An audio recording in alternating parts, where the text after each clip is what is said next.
Hi friends, welcome to smart Pokshitha. ఈరోజు నేను పాలక్ చపాతీని మీకు చూపించబోతున్నాను ఫ్రెండ్స్. ఇది చాలా కలర్ఫుల్గా ఉంటుంది చూడడానికి, అలాగే పిల్లలకు కూడా నచ్చుతుంది. పాలకూరని విడిగా కూరలు అలా చేస్తే తినమంటే తినరు కదా, కాబట్టి ఇలా చపాతీలా చేసి పెట్టండి ఫ్రెండ్స్. పాలకూర దీనిలో ఉండే పొటాషియం, ఐరన్ బాగా అందుతుంది, కాబట్టి ఈ రెసిపీని మీరు కూడా ట్రై చేయండి. ముందు రెసిపీలోకి వెళ్ళిపోదాం. ఇప్పుడు ఒక కట్ట పాలకూరని తీసుకొని శుభ్రంగా కడిగి ఇలా సన్నగా తరిగి పెట్టుకోండి. ఇప్పుడు ఒక మిక్సీ జార్ తీసుకొని దీంట్లోకి పాలకూర కడిగి పెట్టుకున్నది ఉంది కదా, అది వేసుకోవాలి. దీంట్లోకి మీకు కావాలనుకుంటే పచ్చిమిరపకాయలు కూడా వేసుకోవచ్చు, నేనైతే వేయట్లేదు. ఇలా కొంచెం వాటర్ యాడ్ చేసి ఫైన్గా పేస్ట్ లాగా చేసుకోవాలండి. పాలకూర అనేది ఎక్కడ తగలకూడదు, తగిలిందంటే పిల్లలు తినరు. ఒకవేళ తినేవాళ్ళు కానీ ఉంటే అలాగా పేస్ట్ చేయాల్సిన పని కూడా లేదు, డైరెక్ట్గా సన్నగా కట్ చేసుకొని వేసేసుకోవచ్చు. ఇప్పుడు ఒక బౌల్ తీసుకొని దీంట్లోకి 1 కప్ గోధుమ పిండిని వేసుకోవాలి. ఇలా 1 కప్ గోధుమ పిండి వేసుకున్న తర్వాత దీంట్లోకి 2 టేబుల్ స్పూన్స్ ఆయిల్ వేసుకోవాలి. ఇప్పుడు ఇందులోకి టేస్ట్కి సరిపోయినంత సాల్ట్ వేసుకోవాలి. నేనైతే 2 టేబుల్ స్పూన్స్ వేసుకున్నాను. ఇప్పుడు ముందుగా గ్రైండ్ చేసి పెట్టుకున్న పేస్ట్ ఉంది కదా, అది కూడా దీంట్లో వేసి మొత్తం బాగా కలిసేటట్టు కలుపుకోవాలి. దీంట్లోకి వాటర్ కొంచెంగా అడ్జస్ట్ చేసుకుంటూ వేసుకోవాలి. నాకైతే 1/2 కప్ వాటర్ అయితే పట్టిందండి. దీంట్లోకి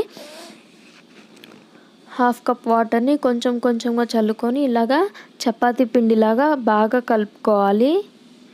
గోరువెచ్చని నీళ్లు కానీ వేసుకున్నట్లయితే చపాతీలు అనేవి చాలా సాఫ్ట్గా వస్తాయి. చూడండి, ఇలాగా చపాతీ పిండి అనేది ఇలా సాఫ్ట్గా రావాలి. ఇలాగా బాగా ప్రెస్ చేసుకుంటూ కలుపుకోవాలి చపాతీ పిండి అనేది. ఇప్పుడు ఈ పిండి మొత్తాన్ని ఇట్లా సాఫ్ట్గా వచ్చింది కదా, ఇప్పుడు దీనిపైన ఒక బౌల్ పెట్టి ఒక 5 మినిట్స్ అలా వదిలేయాలి. ఒక 5 మినిట్స్ తర్వాత మళ్ళీ ఒకసారి ఈ పిండిని మొత్తం బాగా కలుపుకోవాలి. ఇలా కలుపుకున్న తర్వాత పిండిని కొంచెంగా తీసుకొని బాల్స్ లాగా చేసుకోవాలి. మీకు ఏ సైజులో కావాలనుకుంటే ఆ సైజులో చేసుకోవచ్చు. నేనైతే ఇక్కడ మీడియం సైజులో చేసుకుంటున్నాను. ఇప్పుడు పూరీ పీట తీసుకొని దాని మీద చపాతీలాగా పల్చగా చేసుకోవాలండి. ఇలాగాని చేసుకున్నట్లయితే చాలా సాఫ్ట్గా వస్తాయి చపాతీలు అనేవి. మార్నింగ్ చేసినా కానీ ఈవినింగ్ వరకు కూడా ఏం కావు, అప్పటికి కూడా సాఫ్ట్గానే ఉంటాయి ఈ చపాతీలు అనేవి. చూడండి, ఈ థిక్నెస్లో చేసుకుంటే సరిపోతుంది. ఇప్పుడు ప్యాన్ పెట్టి ప్యాన్ హీట్ అయిన తర్వాత ఈ చపాతీని వేసుకొని కొంచెం ఆయిల్ కానీ గీ కానీ ఏదైనా వేసుకోవచ్చు. నేనైతే ఇక్కడ గీ వేసుకుంటున్నాను.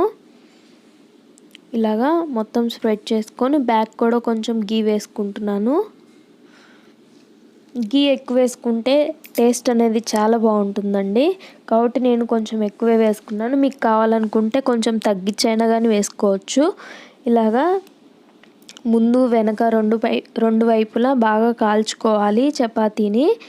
ఈ గీ ప్లేస్లో మీరు ఆయిల్ అయినా కానీ వేసుకోవచ్చు, నేనైతే గీయే వేసుకుంటానండి.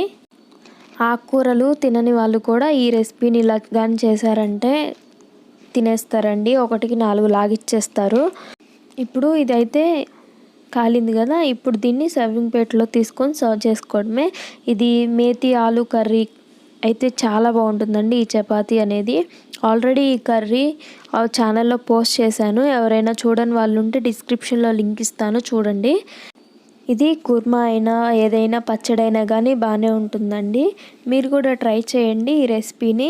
ఈ వీడియో కానీ మీకు నచ్చితే ఒక లైక్ చేయండి, షేర్ చేయండి, అలాగే ఎలా వచ్చిందో కామెంట్ కూడా చేయండి. Thank you for watching. మరిన్ని ఇలాంటి కొత్త రెసిపీస్ కోసం ఛానల్ని సబ్స్క్రైబ్ చేసుకుని అలాగే పక్కనే ఉన్న బెల్ ఐకాన్ని క్లిక్ చేయండి.